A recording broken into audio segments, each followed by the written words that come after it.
जीवन की दो धाराएं हमें संसार में दिखाई देती हैं। एक धारा है जीवन का अधिकतम समय जीवन निर्वाह के लिए लग रहा है। जीवन निर्वाह का अभिप्राय है केवल जीवन को भौतिक साधनों से संपन्न बनाने के लिए हम जीवन जी रहे हैं। हमारी शिक्षा पद्धति का भी एक ही आधार बनाया गया और उसमें किस प्रकार से हम रोटी, कपड़ा और मकान की प्राप्ति कर सकते हैं। भारत की स्वतंत्रता के बाद शिक्षा पद्धति के उद्देश्यों में, मनुष्य जीवन के उद्देश्यों में बहुत परिवर्तन करते हुए, हो सकता है लिखित रूप से पूरे न हो, लेकिन शिक्षा का जो स्वरूप हमें दिखाई देता है उसका उद्देश्य केवल और केवल इस शरीर के साधनों की प्राप्ति कराना है। लेकिन आप वैदिक शिक्षा पद्धति का जब चिंतन करेंगे, जब उसमें दृष्टि दौड़ाएंगे, तो वैदिक शिक्षा पद्धति निर्वाह और निर्माण दो बातों की चर्चा करती है। जीवन का निर्वाह भौतिक साधनों से होता है, इसमें कोई शक नहीं है।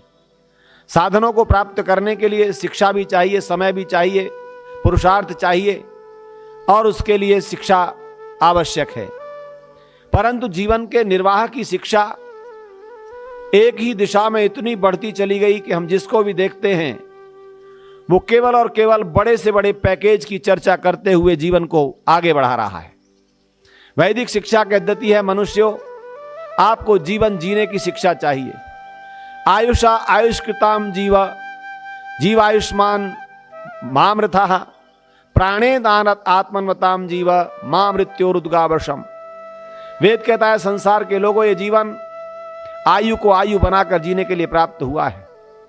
ये आयु अर्थात जो सब ओर से युनक्ति जोड़ती है, हमें शिक्षा से जोड़ती है, संस्कारों से जोड़ती है, परिवार से जोड़ती है, समाज से जोड़ती है, राष्ट्र से जोड़ती है, विश्व से जोड़ती है और प्राणी मात्र से जोड़ती है। हमारा कर्तव्य केवल अपने इस शरीर के इच्छाओं की पूर्ति करने मात्र नहीं है।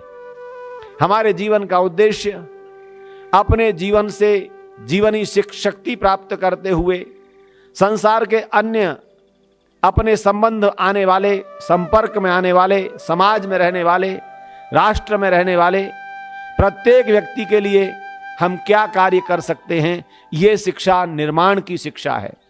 निर्वाह की शिक्षा ने मनुष्य को, जिसे सेल्फिशनेस कहते हैं, स्वयं केंद्रित कर दिया।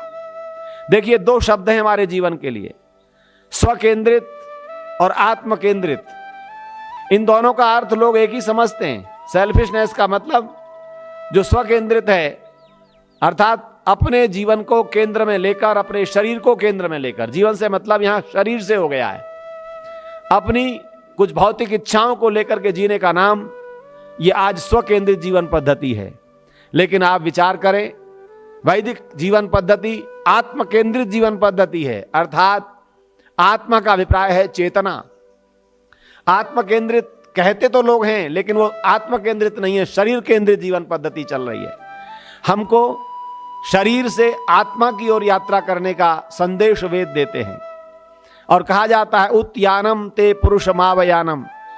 हे मनुष्य, तेरा जीवन आत्मोन्नति करने के लिए प्राप्त हुआ है। अर्थात केवल निर्वाह से जीवन पर्याप्त नहीं होगा। निर्वाह तो पशु पक्षी भी करते हैं, अन्य जीव जंतु भी करते हैं, लेकिन तेरे निर्वाह में निर्माण की शिक्षा की आवश्यकता है और निर्माण के लिए तुझे आयु को आयु बनाकर जीने की आवश्यकता है। वेद कहता है संसार के लोगों, यदि आप आयु को आयु बनाकर जिएंगे तो आपके जीवन में प्रसन्नता होगी, खुशियां होंगी, क्योंकि वो खुशियां औरों को खुशी देकर के भी प्राप्त होती होंगी, औरों को जीवन देकर के भी प्राप्त होती होंगी, औरों का मार्ग प्रशस्त करके भी प्राप्त होती होंगी, अन्यों की, परिवार की, समाज की, राष्ट्र की सेवा करके भी प्राप्त होती होंगी।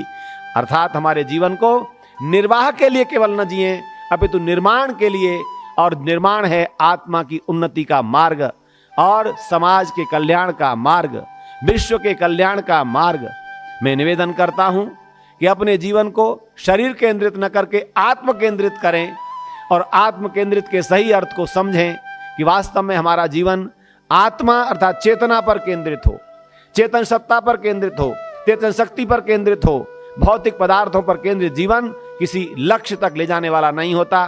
इसलिए आयुषा आयुष्कृताम जीव, हे संसार के लोगों, आयु को आयु बना करके जीवन प्रारंभ कीजिए। जीवन का आनंद आएगा, कल्याण होगा। ओम शम।